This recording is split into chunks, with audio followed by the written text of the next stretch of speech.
So once you guys can hear me, let's see some. Someone said kill the music, can't hear anything. So at least you can hear the music, that's good.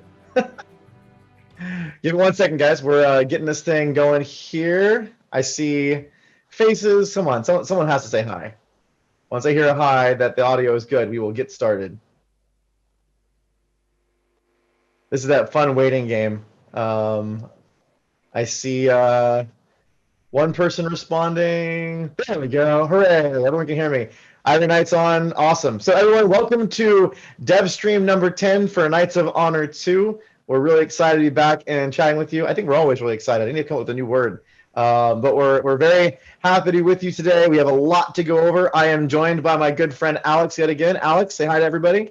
Hi everybody. Hi Brad. Nice How you to see you doing? again. Great. I'm just back from my vacation, so yeah. Wife is now better. Yeah, Richard, what did you do for your vacation? Oh, you call it holiday, right? Isn't that the European vacation is us Americans' term? Isn't it called holiday for you Europeans? We use both words, I think. Even in Bulgarian, we use two terms. So yeah. Okay. I was a bit stranded in a cabin in the woods for several days, which was my favorite part of the vacation. And then I had to go to the beach. So yeah, but it was nice, and something that is positive for the whole situation is that there was more distance and less people. So I kind of enjoyed that part. Excellent. Yeah, I am personally very much a fan of being out in the woods. I love mountains and just being in nature. I think it's because I spend so much of my normal life, playing games and working on games and being around technology, which I love. I could build a computer and geek out about this stuff all day long. But I think there's also something just exciting about being away from it all for a little while and just kind of relaxing. So very cool. Yeah, exactly. We had a fox in the yard and so on. Oh, really? Great. Yeah. Wow, I had a friend of mine that just moved up to the I want to say it was the Baltimore area, and she has a fox that she always sees during quarantine. She's always out in her balcony, and she was telling us that she kept on seeing this fox that would come in, like hang out in front of the back of her apartment every afternoon and then disappear. Yeah. Foxes are crazy creatures. Yeah, pretty brave. Yeah, very brave. I'm sporting. Everyone notice? I keep on putting the wrong side. I'm sporting some Black Sea swag today. I have to join my brothers in arms out there and wear their colors. We should give away some of these shirts on one of these streams. I bet you the audience would like that. Yeah, maybe we'll set up a competition or something and give away some shirts sometime down the road. So we have a lot of really cool stuff to go over today. I know that hopefully some people have had a chance to read that. I every night say I'll just buy one. We had a lot of comments on the DevDiary this week. I actually think this is the most discussed DevDiary we've released so far. So that's been, I think everyone's eager to talk more about traditions and kingdom traditions, and it's a cool topic. It's the first time. I know everyone's been hankering to see more gameplay, and we actually showed quite a few in-game shots this DevDiary. Getting into, now we have a little more stuff coming together. We can do that. So I think we have a good show today for everybody. Yeah. As we promised, here are the more in-game screenshots, and hopefully soon we will be able to share more in-game videos and so on. But thanks for everybody for the patience, because we needed some time to start showing stuff from the game. And yeah. Now we're everyone's super eager to see I think videos. So we'll be doing that hopefully more frequently in the near future. So let's jump right into the topic here today, which is the kingdom traditions. And we have quite a lot to go over today. And we also, just so everyone knows, we have a special surprise at the end of the stream. Two of our frequent visitors with Ivory Knight and Yavor. We have something special for you guys, but for everybody. So make sure you want to hang out to the very end. I think you'll like what you get to see. But before we get too far ahead of ourselves, let's jump right into the topic of these kingdom traditions. So I'm sure some people have had a chance to read the DevDiary, but for those who haven't, we're going to go through it. So why don't we start off and just kind of tell everyone what are kingdom traditions, Alex? Can you kind of give everyone kind of a high-level brief on that? Yeah, if we have to do this, the 5-second pitch style, kingdom traditions are some advantages of your kingdom that work on a global level, and there's something permanent for the kingdom, and there is a wide variety of traditions to pick. Yeah, they kind of. It feels like they're almost like kingdom skills. You know, you have like the skills for the knights that we've talked about in a couple other previous streams and diaries. It feels like it's that kind of concept just at the kingdom level. Yeah, it's true. This is very actually a very nice description because they work in a lot of ways. We'll get in details. They are very similar to skills, and they are the skills of our primary avatar in the game, which is the kingdom itself. Yeah, I really liked, and you talked about this in the Dev Diary. I really liked the concept about how, you have these things in the game. That, I mean, they're not transient per se, but when you have a knight or a province, a knight could die in a battle, or a province could be conquered or whatever. So they're not really, they're not persistent. They're not. I mean, they could be if you defend them really well, I guess. But they have this opportunity, this kind of risk for it. And these traditions are really more rooted in the personality of your kingdom. Once this kind of path of your kingdom is established, that lasts for a dynasty, for generations. It's really the heart and soul of how you want to specialize that kingdom and the personality of it. Yeah, that was exactly one of the pillars for creating the traditions, because we wanted the player to have some permanent long-term development, which is hard to achieve, but very gratifying. And the skills and the buildings, as you mentioned, are they are not permanent. You can always lose those. And with traditions, once your people adopt them, you know that this is something you will have until the end of the game. So I imagine, one element of this is that every playthrough you can have, you almost kind of think of them as builds, right? Like every run that you're going through, you can have very different approaches to how you select your traditions, because they really do kind of define that personality. Yeah, that's true, and you're almost obligated to have different builds. First, because some of those are more suitable for different kingdoms and situations, and second, there is a bit randomness in what you can get initially. So if you want very quickly to start adopting traditions, you don't always have all the traditions available. I also think, does the order that you, because you have a range of traditions that you can get to your kingdom over a while. So I also imagine, like, in what order you grab traditions can make a big difference. Like, if you grab more of an economy boosting tradition in the beginning, maybe you're kind of building up more of an economy powerhouse. Or if you're trying to be really aggressive in the beginning, doing more military, like those kind of decisions can really change. Like, it's not just the eventual lay of the land; it's when you decide to grab them. Yeah, definitely. Some traditions are very beneficial in the beginning of the game, and they pretty much can define the strengths of your strategy. So you usually do different things in the beginning of the game, in the middle of the game, and so on. So yeah, it depends, and it's very different in multiplayer as well, because the games are quicker and so on. Yeah. And the traditions also, they work together with the knight skills. So there's kind of that synergy there. Like, I imagine if you have like traditions that are benefiting merchants, you may want to have a lot more merchants on your royal court in the beginning, versus if you have a lot of martial traditions, maybe more martial royal court members in the beginning. So there's a lot of things that kind of influence, I guess, how you'd play based on the traditions you decide to pick.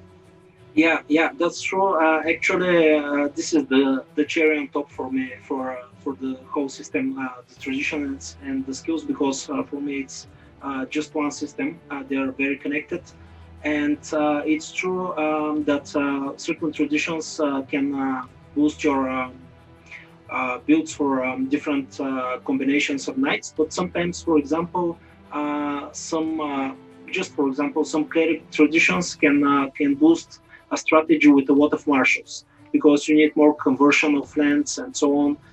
So it's very interesting. A lot of opportunities there for the players to explore. Yeah, definitely.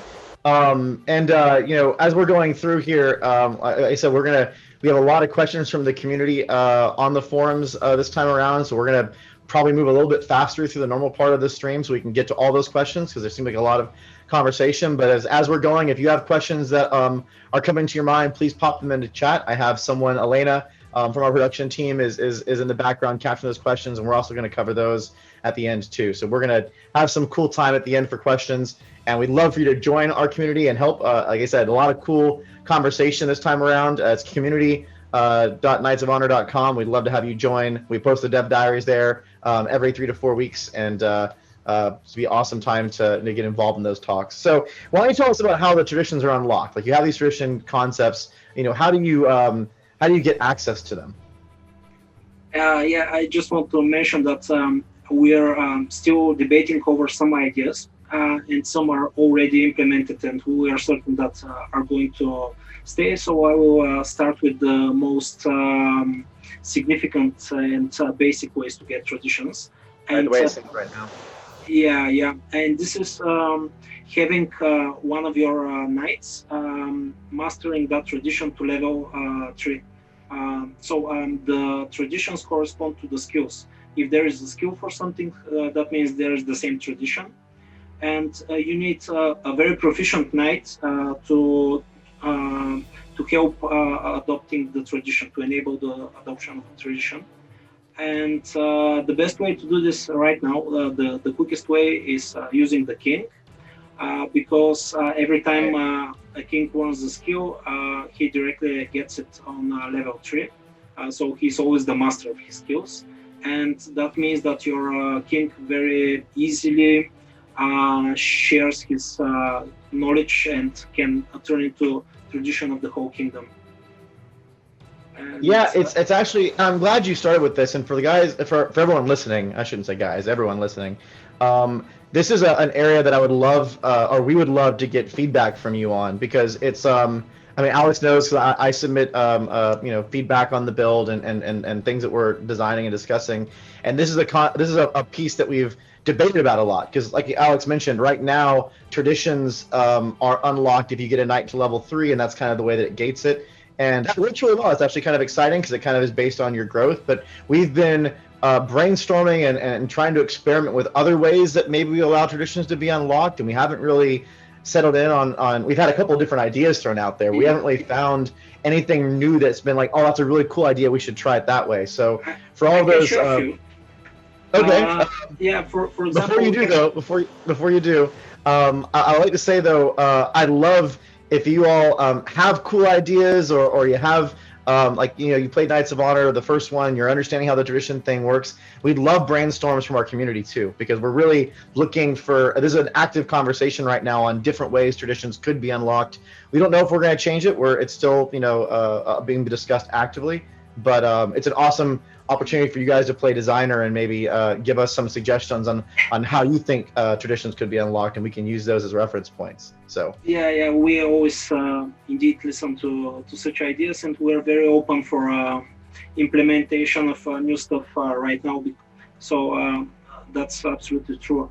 We have debated for enabling traditions from some very special buildings, also one other interesting idea was opportunity-based. For example, there is a scholar that comes to your kingdom, and he offers to teach you some special traditions and so on. But these are just ideas right now. Yeah, cool. Yeah, there's lots of different ways we can do it. So hope that we get some really cool creativity. I saw some things thrown around in the community forums about like traditions based on specific cultures or different parts of the world that I thought was kind of a neat idea. Could be a little bit tricky, because then you maybe you have a lot of weird balancing you have to do when you start making these things specific. But anyways, there's no bad ideas right now. It's great to hear some of those thrown out. So love them. Yeah. So another thing that we talked about is that traditions are things that you kind of gain as you progress. So it's not like in the very beginning you can just unlock a whole bunch of traditions all at once. I think you actually have to, like you have this progression part where traditions, like you get a couple in the beginning. Can you talk a little bit about that and how that works? Yeah, right. Well, we have requirements and cost in books and gold for tradition, but this is actually the easier part. Even gaining the traditions from knights is not so hard to do. But what is hardest is to unlock the swords for traditions, and this happens by progressing in one very important and difficult to increase parameter of your kingdom, and this is the prestige of the kingdom, which is probably the single most important parameter your kingdom has. And by progressing in prestige and fame, you are unlocking slots for traditions little by little, and it's not very easy to do. Yeah, it's the challenging part. Yeah, I think it's really kind of neat that it has this kind of progressive element where as your kingdom is growing and getting more powerful and you have this opportunity to kind of expand. And I also like it because it kind of paces things, right? Like I like the idea of having early game traditions, and then as you progress, you have to make decisions on. All right, well, I may not get enough of these slots for a while, so which one do I want now? Which one do I want? You have to kind of, you have to kind of plan your growth a little bit, and I think that's kind of neat. Yeah, it's almost like a character experience, but but you can also lose prestige by making some bad decisions and losing provinces which are important and so on. So it's really challenging. Yeah, that sounds it's a whole different layer to the game. It's not just about like going out and conquering per se. You have to kind of be mindful of the prestige because you may have someone else that kind of ramps up and they get a couple of traditions, maybe one of your enemies, and then they show up with bonuses and you have to deal with that. Yeah. Excellent. I know we have I think we have Georgie that's going to come on here, and we're going to talk about some specific traditions, so we can actually highlight how these instead of just talking about the concept, actually get into how some of them work. But I know we have a long Q&A section, so I think you're going to come back for Q&A near the end, right? Yeah, sure. Yeah? There's some good ones this time around, so we'll have some good discussions there, I think. Awesome. Well, thank you so much, Alex, for joining us on the first section, and we're going to go and move over to Georgie now, so awesome. Now, I'll give us a second to bring Georgie on here. I think he's here. Georgie, say hi. Oh, hello, everyone. Hi, Brett. How's it going? Nice to be back. Nice to be back. I see you still have. I actually I lost my beard a couple weeks ago, so I'm back to scruff Brad. But you still have the epic scraggly beard thing going on. I still have it, slowly but steadily growing it out a little bit. Oh man, yeah, I couldn't. I got to the point where the beard was just so. It was consuming you.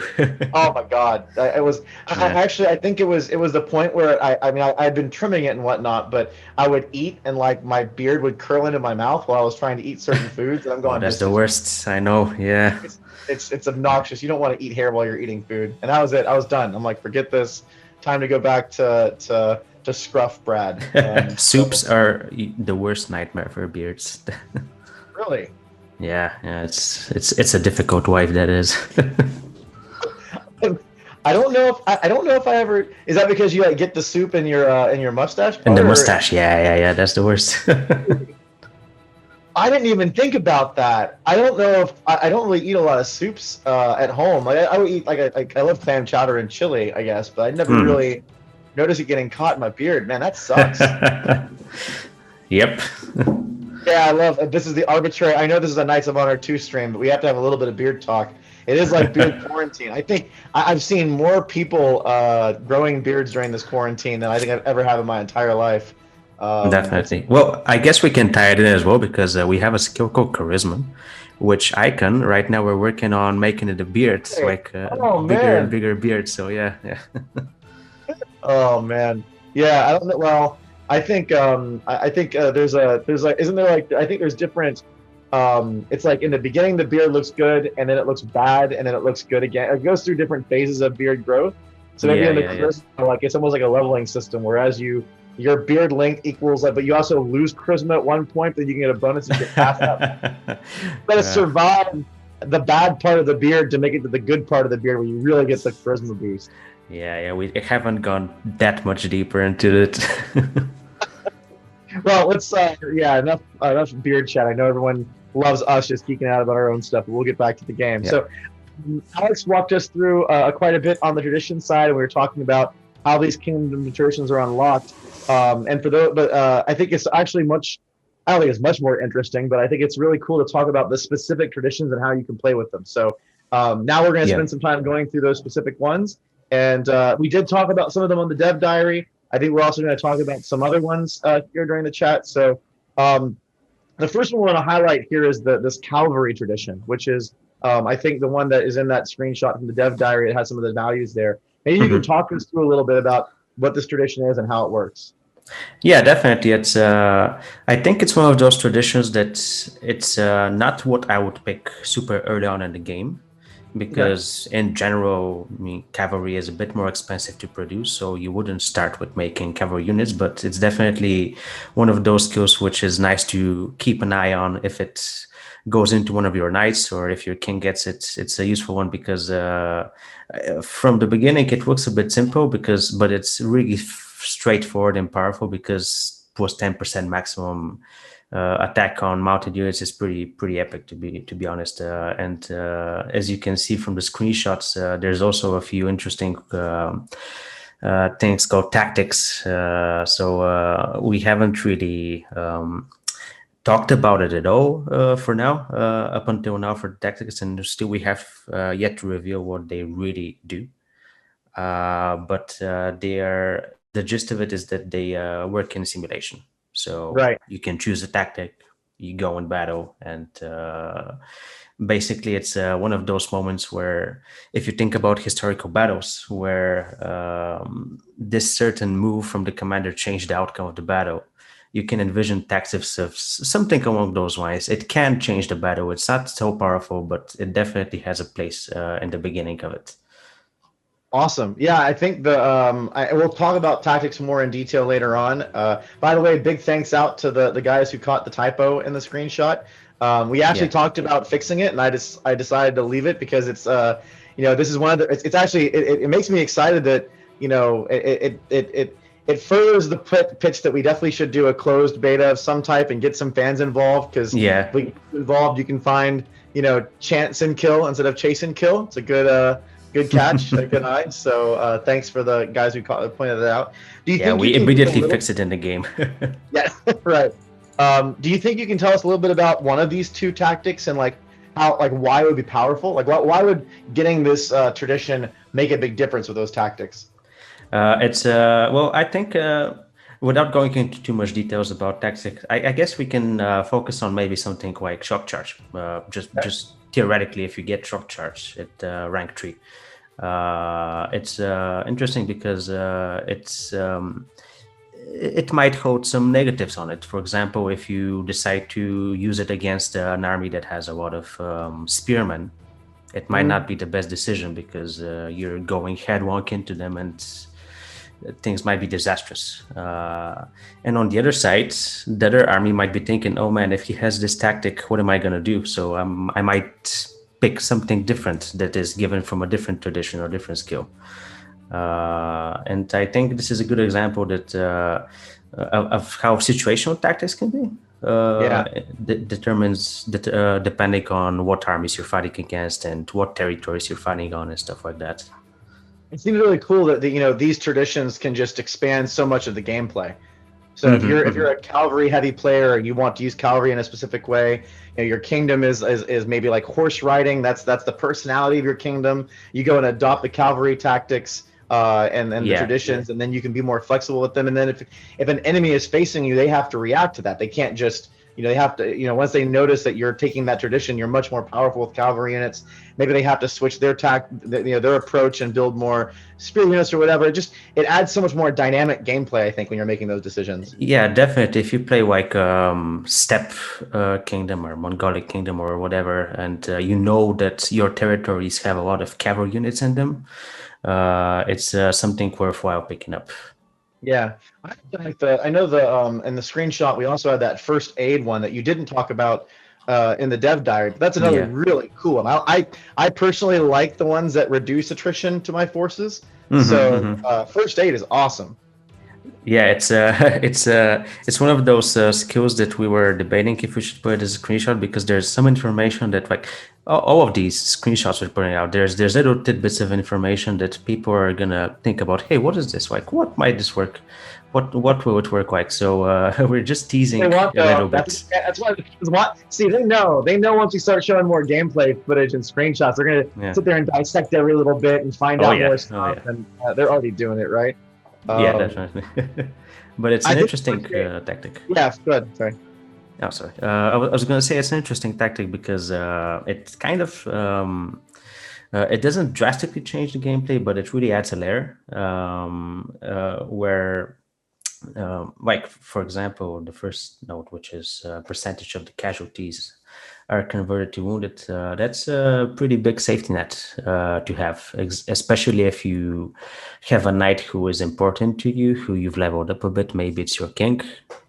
So you might want to pick that up for him, especially for the chance to survive battles as well.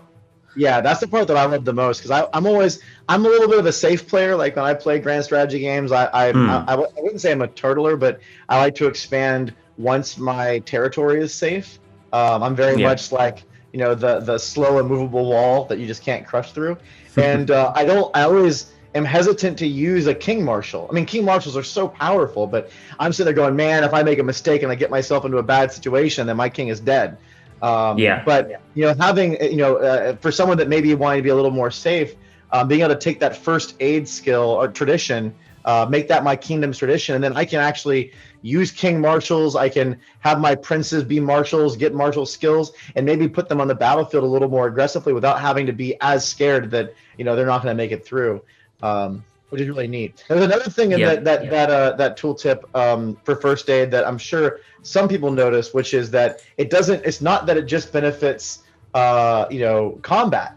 There is that little icon about the spy action on there, and that little line about bad medicine. So that these traditions have a lot of different impacts to different types of skills. So what is bad medicine? Like, what is this spy action that just showed up there randomly in this tooltip? Yeah. Bad medicine is a really nasty action. It's a very situational one. Because you might not be able to use it at all, but if you do have the tradition, it basically envision the spy sneaking in the army's tents and spotting the murder of the leader, stuff like that. So if someone is wounded, there might be a chance for him to die due to unknown causes. Let's say it that way. It's one of those things where, like, you can come out of a battle and the spy action may be available as kind of one of those context things. It's we're not for now. I'm not really gonna reveal when it happens, because it might be during the battle, it might be outside of the battle, but it definitely works for an enemy knight who is wounded. That's really cool. I mean, I love those kind of immersive elements where your kingdom has a certain personality to it, and then it opens up these different opportunities for different knights. One of my favorite traditions that I recently tried, I wouldn't say favorite, it's one that I just messed with in a recent game, was the spy tradition that gives you the assassination option for kings. So I was messing around with that because I tried to pull something off that didn't work, where I was trying to get one of my daughters to marry. I wasn't sure what was going to happen. I've never tried this before.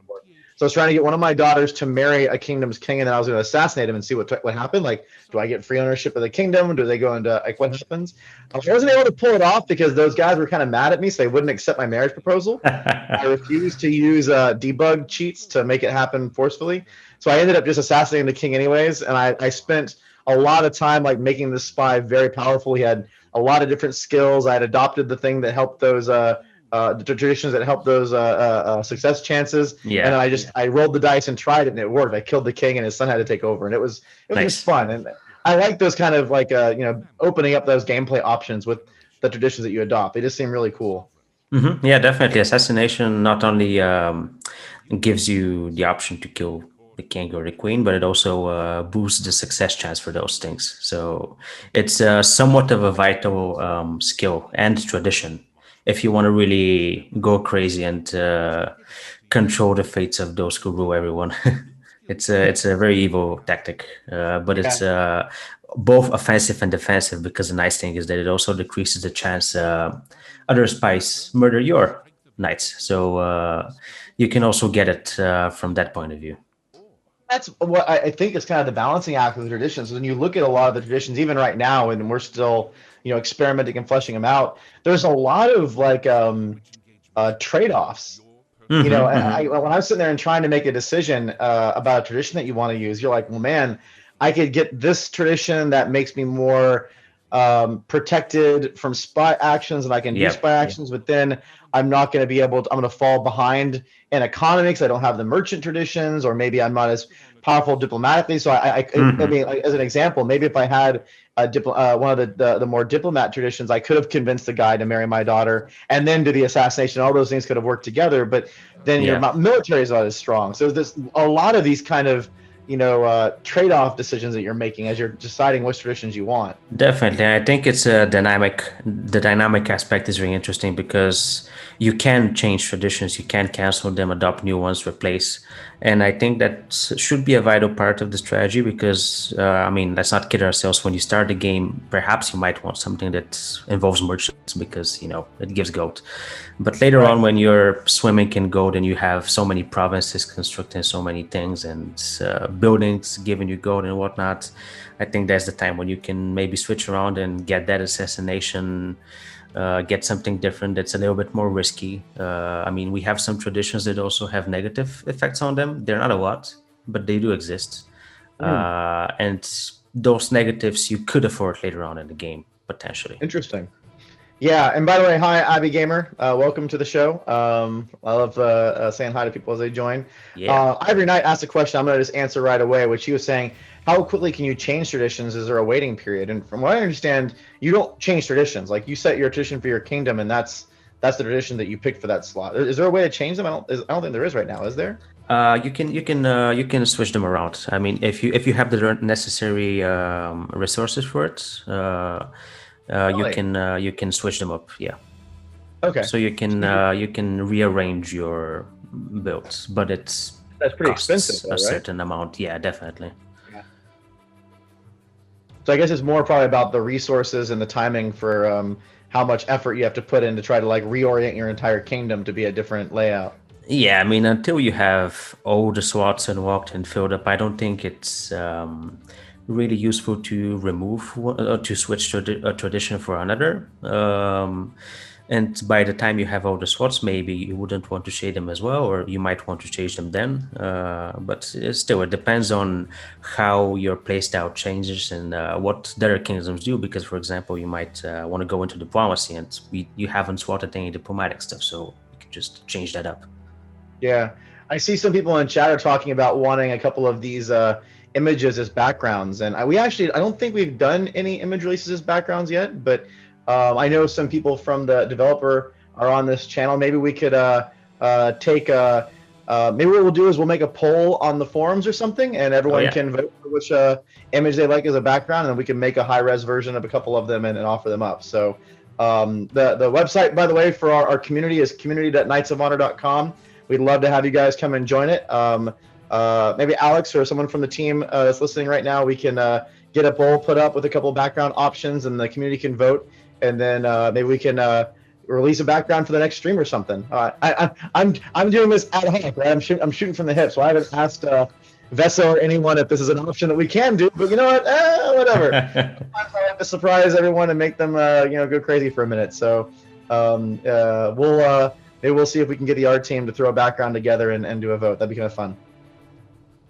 What are your favorite traditions to experiment with? Before we go to the question and answer section of the stream, do you have like traditions that you really like?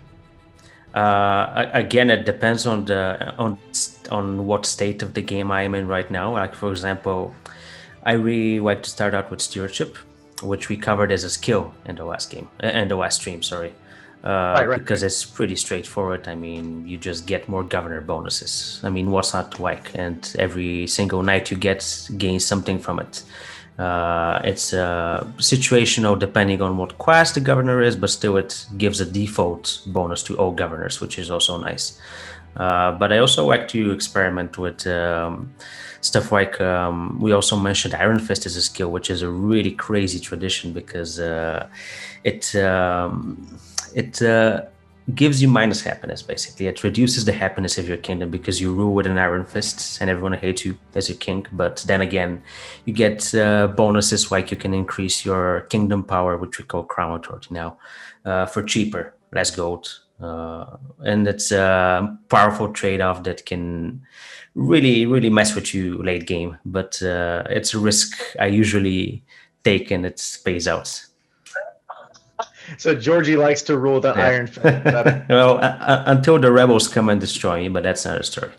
Don't put up with them rebels, Georgie. Come on now, you gotta crush the rebels under your kingdom will, right? Well, that's what marshals are for, right? Yeah. I think that's fun that you mentioned that because there's been so many streams where people have asked, we were talking about, what was it? I think it was like 3 or 4 streams ago. We were talking about how you conquer kingdom or provinces, and there's an opportunity where you can convert the province to your. They kind of like are in that in between spot where they're not yours quite yet, and you can like send a cleric in there to convert them, and everyone's like, well, yeah, but what if you just want to like subdue them? Like, what if you want to be the warrior king and be like, no, you're my people now. You don't have a choice. I guess Iron Fist would potentially help with that, right? Like, if you want to, bring them to your will, then there you go. Well, yeah, it would also make them more angry and make things worse as well. There's a conversation in the chat right now. I don't know if you were watching it, but they're talking about making goats as a spy, or having like some spy action around goats, because we have the stream mascot being that silly goat image that oh my god, lovely Alex producer guy as made forever living as part of this stream world. So I don't know, maybe we got to find a way to get the goats in there somehow, at least a little bit, I guess, the war goats. Yeah, that would be maybe an Easter egg, you never know. I don't know, we could probably think of, there could be like a spy goat thing, or maybe there's like a special unit you can recruit that's like riding goats into war. I don't know, we can't get too silly, but not gonna promise anything for now. Yeah. Well, Georgie, thank you so much for joining the stream today. Thank you. We're gonna definitely have you on for more of these. It's always a lot of fun. I know it seems like everyone really loves all the game design discussion for things like traditions. The comments were so great. So we'll keep this going, and thank you so much for joining. Awesome. Thanks for having me. It was a blast. Until next time. Yep. Alrighty. So we're gonna bring Alex back on the stream. We have quite a few questions to go over, and we have a surprise for some of our friends. Oh, I love how Black Sea Games is now chiming in. Scapegoat. Again, God. guys. We all have jokes. How you doing, Alex? Great. Just enjoyed what Georgie said, and I'm preparing to crush his tactic with Iron Fist. What I love is, the audience can't, but I actually can see all of you guys while we're doing this, as we're on a call, so I can see. So I'm talking to Georgie here, and I see Alex laughing and making gestures over on the side as we're chatting back and forth, so I can see when he's amused by what Georgie's talking about. It's pretty great. So we have a lot of questions to go over, and like I mentioned before, the DevDiary is up on community.knightsofhonor.com.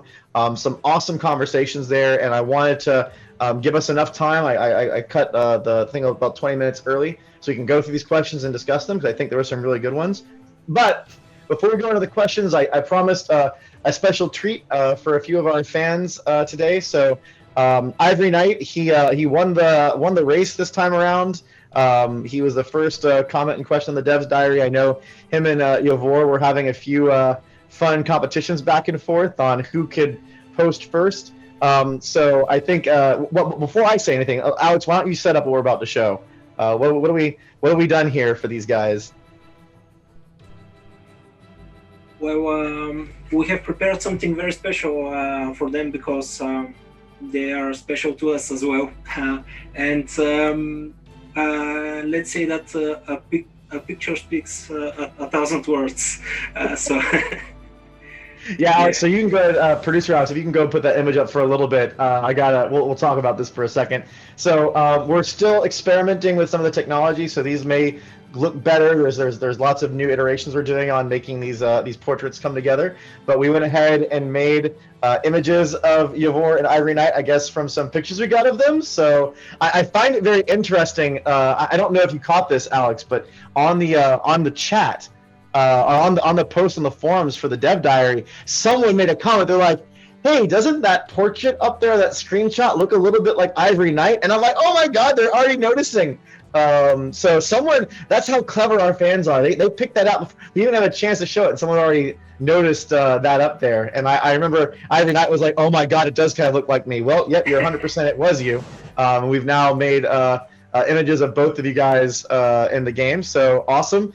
And we'll probably do more of this stuff later on. We may have like a little bit of a thread where people can post their pictures, and maybe we'll make future ones. And it gives us an opportunity to, thank you, the community. We wanted to bring you on this adventure with us early. I know everyone's so eager for an update on the release date and seeing more footage, but our goal here was to get you involved in the development process and have fun with this thing. For the people that are enjoying that and being a part of it, this is the kind of way we can play and have fun with you too. So. Really cool. Yeah, I just want to mention that these are not some photoshopped images, but they're made with the in-game technology for portraits. So yeah, they're fully integratable in the game. Yeah, and it's a neat way for us to be able to do some cool stuff for our community. So there you go, Ivory Knight and Yavor, you have been immortalized in the Knights of Honor legacy. You're now you got your face in the game.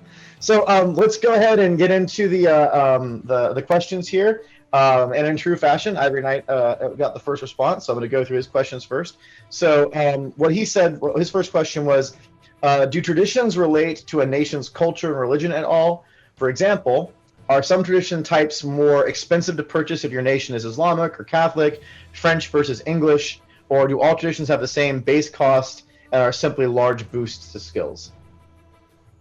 Okay, that's a good question. This is one of the things in the game that we want to make more sandboxy, and we don't want to determine the strategies of the players too much by picking a specific kingdom. So in general, we intentionally we discuss that, but we let them just equal for all kingdoms. But there's one interesting exception. There are some special traditions that we are definitely going to talk later on, but they are very specifically made for pagans. And since pagans follow more traditions and have some other disadvantages, the traditions are exactly what compensates for them. And they're unique, but we have to discuss them later on. Yeah, I know that right now you guys are really on this current milestone. The religious aspect of the game, the religion features are taking a really big revamp and kind of a lot of new functionality being added in. So maybe in probably not next couple streams, but maybe like in a few months we'll be able to talk about some of that in more detail. It'll be fun. Yeah, pagans deserve a specific stream for them. Yeah, definitely. So we also had BC Knight. He asked a question about the prestige screenshot that we had. So BC Knight asks, this screen looks similar to Knights of Honor 1, but also shows that the traditions that the kingdom has. Does this mean that if you click on one of the other's kingdoms, you will see their traditions? And he hopes not. So the question really is, can you inspect passively a kingdom and just see their traditions, or is it something you have to discover by playing against them and kind of figuring it out? We have to disappoint him because right now you can check out the traditions of other kingdoms. And we see this as historically correct because traditions are something huge that you cannot hide from other kingdoms. But of course, it is possible that it will be done with espionage later on, or it will not be so easily visible. But right now you can just check the other kingdoms' traditions. But it's something like you can brag about, especially in multiplayer and so on. I think it's nice to be able to see that. Now I'm doing the thing that I shouldn't do, which is talk ideas during a stream, but it could be kind of neat to be able to like have diplomacy or espionage, like multiple ways where you learn about other kingdoms. So it's like maybe there's like a big kingdom like the Roman Empire, if they're around, where if they're a certain size, everyone just kind of knows about it because it's tribal knowledge. But if there's smaller kingdoms, you have to send a diplomat or get like a relationship with them. And so when you first get on, you only know a little bit about them. And as you learn more, that kind of paints a better picture of who they are and what their traditions are. I'm not sure whether you know this or you're just guessed, but this is actually how it works right now, because you can check the traditions only of great powers. Yeah. So it's a big game. No one, can't know everything. That's cool. Okay. Yeah. Everyone, even I'm learning stuff. That's awesome. Thanks for the question, BC. You got me to learn new things. Another question that BC asked is this working the same way for the AI? So how do the AI choose their traditions? Is it based on historical relevance or is it random? And would it possible for the player to see other king? We already talked about the last part of it. So is the AI also picking traditions and having those benefits and choices as well? Yeah, but it's not historically based. It depends on other of the situation of the game and what the AI currently needs. We are not trying to make some historical correct stuff, like for example the Englishman always picking the archer tradition and so on. Right. That's not the idea. Yeah. Right. Well, that say again, we're trying to go for that sandboxy feel, so you get that sandbox feel in there. Yeah, cool. That said, I mean, modders, I guess, if the modders wanted to go in there, they could probably set up like tradition layouts for the world and like influence that maybe. Field Marshal asks, does the cost of getting a tradition or knight skills and similar scale up with Kingdom's development, or is it a fixed price in gold and books? It scales.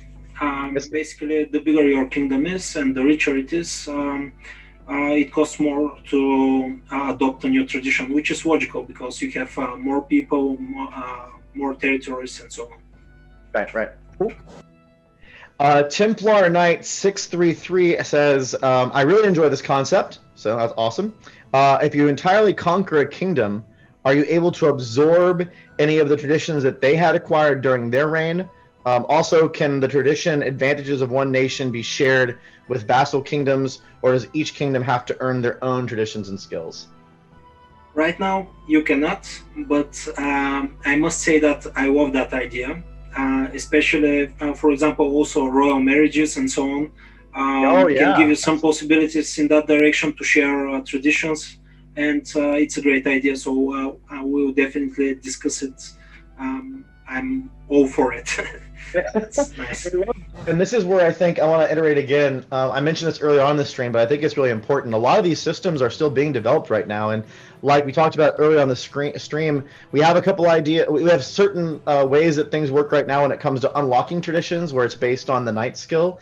But we're in the idea phase at the moment too, trying to explore different ways that could happen. So I really encourage you guys to, if you want to play designer and come up with some ideas for how traditions could be unlocked or things like this. I mean, we're looking for those ideas right now. It'd be great to get some thoughts from the team or from our fans on how they can envision these traditions, because you never know. I mean, it certainly could make it in the game. I can promise you that there have been ideas that we've talked about on these streams or in the DevDiary comments that have already made it into the game. I mean, there's changes that are being made based on this feedback. So please, go on the forums or go on Discord and discuss these things. We're always watching and listening to get those ideas and leverage them. It's great. And then one last question from the community, and then we're going to go on to some from the chat here. So Yavor, which I don't think he's here today, but that's okay. Yavor said, asked about if we'd be doing something on tactical battles soon. So he basically asked if we're going to be talking about tactical battles and going into some of those. We're not talking about them yet, and honestly, most of that's because they are very, very much in development. We've built some really cool technology, I guess. We've been focused on the technology aspect of how battles are going to work, how the battles are going to be populated, solving technical problems with like how we render the world and the visual fidelity of battles, how we set up the meshes, the physical objects in them, and how the environments are laid out. So at this moment, it's if we were to talk about them, we'd say, well, we have a lot of tech stuff we could talk about, but that's pretty much all of it. So as battles start maturing and we actually get enough functionality in there that we can start showing and talking about some of that stuff, we will most certainly dive into them. But at the moment, it's still Alex is smiling as I'm talking about this. They're still very, very early on when it comes to feature sets and development. So I don't know if you want to add anything to that, Alex. No. I'm just glad that you covered that up because I'm not sure what we can share yet and whatnot. But yeah, some great stuff coming there. Also. Yeah, the last. Just to give you an example, right? Like the technology it takes to do what we're trying to do is actually pretty complex. And so sometimes in game development, it's not like the heavy lifting is before you even get into designing things in a weird way. It's like it takes a lot of time and effort to build certain types of features or systems that are not even really about the gameplay. They're more about how you facilitate different types of gameplay experiences. Think about like, not in our game per se, but if you have games like Total War where the render so many units on a screen, the technology it takes to do that is not always simple. So you could spend large amounts of development just building up that tech before you're actually able to go in there and the designers can go in and start implementing and trying things and seeing what works. So that's the phase we're at right now at the battles. There's not really much to talk about because they're still building that tech. I can tell you that some of the tech that I've seen has been pretty cool, and we've seen some neat. I don't know if I call them like prototypes. They're really more just like showcases for how the tech can be used, and they're definitely coming along. But it's probably going to be a number of months before we're ready to really talk about those in detail. So, yeah, that sound about right? Did I get that right? Yeah. I see Alex smiling. He's like, "Oh God." So there is a lot of stuff done and a lot to do more. So yeah. So the next thing we'll talk about here, we have a couple questions from the chat that came up, and if you guys want to get your question answered, we have about 7 or 8 minutes left, so this is the time to dump them into chat, and we'll have kind of a conversation back and forth. So the first one is Niners Gaming asked, or Niners_Gaming, I apologize, asks, is level 3 with the King skill for all his skills or only for the first skill? So he's asking, because we talked about this earlier on in the stream, that Kings, when they get skills, skills have 3 levels to them. And for most knights, you have to actually upgrade those skills in order to get the level 3, and there's benefits that happen at each level. But one cool thing about a king, if you're the king, you start off your skills at max level. So yeah. Every not just the first skill that you get initially, but afterwards, if you learn a new skill, you get it directly on level 3. And there's one very very cool tradition that helps you do the same with the princess. So really? Yeah. I'm not sure whether it was warning, but yeah. So it's very nice, and to level up your princess is a pretty good strategy because afterwards they become kings. So if you have instantly from the beginning the king having 3 or 4 skills, it's very strong. That's really interesting. I didn't know about that. And that can be really powerful if you have a lot of princes. Like if you have a lot of princes because only one prince becomes king. But you can leverage each of those princes, and we've talked about in previous streams how the royal family has different mechanics than the normal knights. Like the way that gold is generated by prince or king merchants and things like that. So, man, that can be powerful. Where like you get that skill, and then you can basically boost all of your prince skills like right off the bat. That's It's pretty very neat. very powerful. Yep. And yeah, sorry. Yeah. The other one. So the next question I have is Massim90. Massim90 asks, question for today. In one of the screenshots, there was a tradition to boost both trade output as well as strength in naval battles. I thought you decided against naval battles, so did you change your mind about that, or did I misunderstand something? I can't remember when we mentioned that there will be no naval battles. There are no battle view tactical naval battles, but of course you can fight in the sea, and these battles have a lot of specifics. For example, different martial skills work better. And the admiral skill, I think, or the admiralty skill. Even units have different statistics for naval battles. So we definitely have naval battles, but they are not on a tactical map, so to say. Yeah. So for those who don't know, maybe are new to the Knights of Honor franchise, we are a grand strategy game. So the game is really at the grand strategy focus where you're managing your kingdom, your provinces. You have knights that you're doing things through. But there's also this light RTS component where battles can be you can decide whether to have the battles simulated on the worldview, or you actually can jump in and play the battles in kind of this RTS kind of gameplay. What you may have Miss90, what you may have been remembering is we talked about how Naval Battles aren't going to be in the RTS gameplay. We're not going to have RTS gameplay where you're having ships and you're moving them around or anything like that. But you definitely can have battles on the water if like your two forces meet and you want to stop them from getting to land or whatever. They would just be simulated, and there's skills that influence the outcome of that. So hopefully that clarifies it. Great question, because I imagine other people may have been confused by that comment as well. So I like that. Just an interesting fact. Recently we had some games playing England and Scotland against Spain and Portugal, Aragon and Portugal. So Naval Battles was the whole game actually. So it's a pretty big thing. Yeah, I see Georgie smiling there off camera. I'm thinking he was part of that fight. Yeah, he was in my team. Yeah, I actually just had a multiplayer game that we played where I think one of you guys decided to jump on a boat and come across the water and like rush me within the first 3 minutes of the game. So that was fun. I should have naval battled you guys before you invaded me in the very beginning. I did not enjoy that. Last question before we call it. So Field Marshal says, so if a mounted squad with a normal size of 10 units gets a 25% size bonus, will it have 12 or 13 units in each squad? So basically, is that how it works? Like if I have a cavalry unit of 10 units and I take that tradition to get that 25% squad size bonus, do I now have like 12 or 13 units in that squad?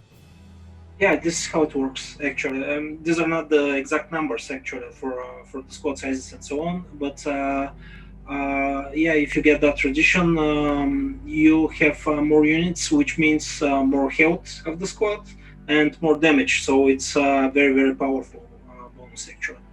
Awesome, really cool. Well, everyone, that's pretty much our stream. I thank you so much for joining us. I don't remember, did we talk about our topic for the next stream? Alex, maybe you can fill everyone in. I don't think I mentioned it, so if you can go ahead. Yeah, we're not 100% sure, but it should be merchant and trading, which is a huge topic, one of my favorites. The dev block is actually prepared, but we can push something before that. But yeah, we'll see. But probably merchant and trading will be the next time. Money. Money, yeah. Yep. So that'll be in 4 weeks. We've been keeping up with this pace, so you'll probably hear from us in 4 weeks. So keep an eye. Please join our community.knightsofhonor.com. We're also on Facebook. We're on Discord. We have all the different pieces. We'd love for you to get connected. It's been a great time hanging out with you today. Hopefully you've enjoyed this deeper dive into mechanics. And hey, we showed a lot more gameplay screenshots, so that's a win. Hopefully we get some likes from that. We saw the GOAT. We've had a good show. So of course, we'll actually someone, whether it be Alex or myself or someone, will post the Ivory Knight and Yavor image for the whole world to enjoy on the forums too. So we'll get those up there, and you guys can take a look. Thanks everyone so much for joining. We really enjoyed spending time with you guys today, and we will see you next time. Cheers everyone. Thank you. See ya.